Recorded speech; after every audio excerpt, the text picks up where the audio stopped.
हम इनकी पूजा करते हैं। ये राम नहीं है, रावण है। जो हमारी नई जैन धर्म की 24 बनेगी, उसमें वो तीर्थंकर बनेंगे। उन्होंने तीर्थंकर को तो उपार्जित किया हुआ है। रावण के कैरेक्टर को भारत ने समझा ही नहीं गया। रावण का मंदिर हम बनाएंगे। यह युद्ध रावण का है और रावण इसे अकेला ही लड़ लेगा।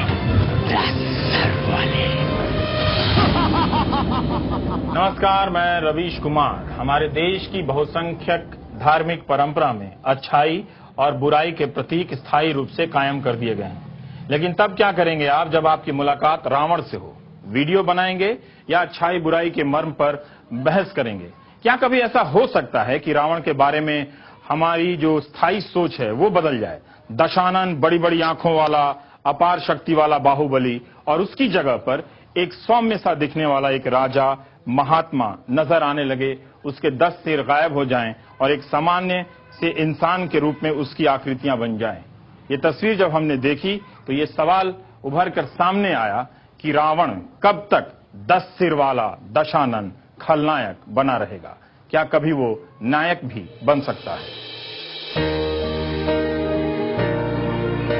महात्मा रावण 10 सर भी नहीं, बड़ी बड़ी आंखों की जगह देवतुल्य दृष्टि, महर्षि वाल्मीकि का आशीर्वाद।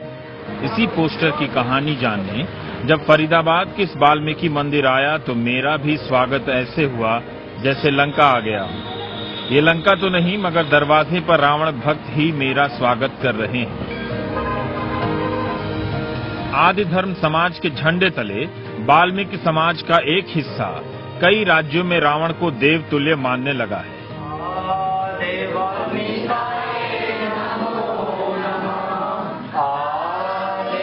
इनके अनुसार रावण के साथ इतिहास ने इंसाफ नहीं किया। सीता हरण के एक भूल की बहुत बड़ी सजा मिली। इतनी ही बड़ी भूल थी तब राम ने रावण के मरते वक्त लक्ष्मण को उनके पास क्यों भेजा था? वाल्मीकि कौम पूरे देश में है। हम लोग इस देश के राजा थे और बड़ी प्लानिंग के तहत हमें आज राजा से फकीर बनाया गया। और हमारे इतिहास में कुछ ऐसे इतिहास हैं, जब आप इतिहास में डीप में जाओगे तो हमसे जुड़े हुए इतिहास हैं। महात्मा रावण जो थे, उनके टाइम में जो जातियां थी, द्रविड़, कोल, तिगड़म, भील, जो जातियां थी, हम लोग उनमें से हैं। महात्मा रावण की आस्था परमात्मा वाल्मीकि दयावान में थी। हम लोग परमात्मा वाल्मीकि दयावान को अपने इष्ट के रूप में, परमात्मा के रूप में देखते हैं, और महात्मा लंकापति रावण को अपने महापुरुष के रूप में देखते हैं।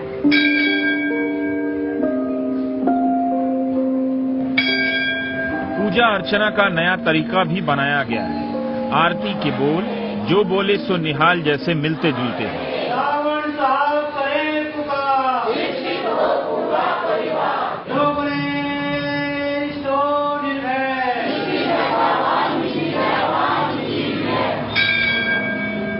ये लोग अपने बच्चों के नाम भी रावण वंश परंपरा के हिसाब से रखने लगे हैं। पंजाब, दिल्ली और कई जगहों पर इस तरह के नाम रखे जा रहे हैं।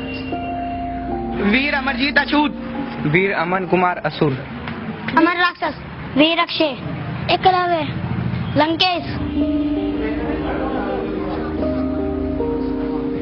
असुर, लंकेश, राक्षस, इन नामों को सुनकर आप हैरान होंगे, लेकिन इन्हें कोई प्रॉब्लम नहीं।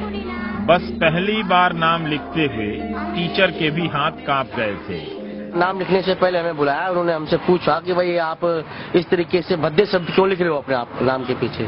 फिर हमने उन्हें समझाया कि ये राक्षस एक जो किसी जाति का नाम नहीं था, ये एक दल का नाम था जो रक्षा करने वाले थे पहले। जब मैं रावण नाम बताता हूँ तो कई बार लोगों को लगता है कि सुनने में मिस्टेक हुई है। कभी कभी लोग एक्सक्यूज में भी कहते हैं, स्पेलिंग भी पूछते हैं। मगर अब जहाँ दायरा बड़ा है 40-50 सालों में, तो अब थोड़ा थोड़ा उसको मान्यता मिली है।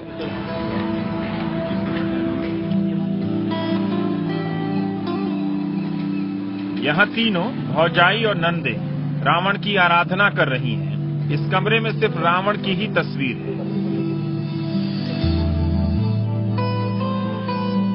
आप लोग महात्मा रावण जी बोलते हैं, नहीं? महात्मा जी लोग आते हैं, बीएससी की छात्रा नीरू कैक्सी का नाम रावण की मां का है। कैक्सी बोलती हो तो लोगों को हैरानी होती है ना, पूछते हैं उसका मतलब है, पूछते हैं और फिर हंसते हैं या मजाक करते हैं या फिर बाद में धीरे धीरे एक्सेप्ट कर लेते हैं? या धीरे धीरे एक्सेप्ट कर लेते हैं वो, मतलब कि जब उन्हें हम एक्सप्लेन करके बताते हैं कि ये सब ऐसे है तो वो एक्सेप्ट कर लेते हैं, ऐसा नहीं है, ये हंसते हैं हम।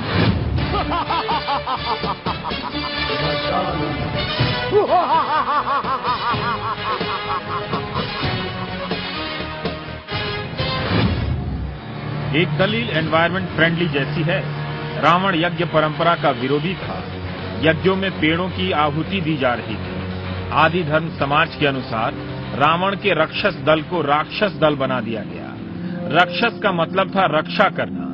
रावण के कैरेक्टर को भारत में समझा ही नहीं गया है। हमेशा होता है कि हारी हुई और जीती हुई कौम के इतिहास में कहने में लिखने में फर्क आ जाता है।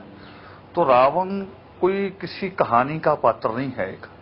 रावण एक धर्म ग्रंथ का पात्र है जो वाल्मीकि जी की कलम से आता है। तो और वाल्मीकि कलम किसी आम राइटर की तरह नहीं चलती कि जिसका कोई हीरो है और कोई विलन है।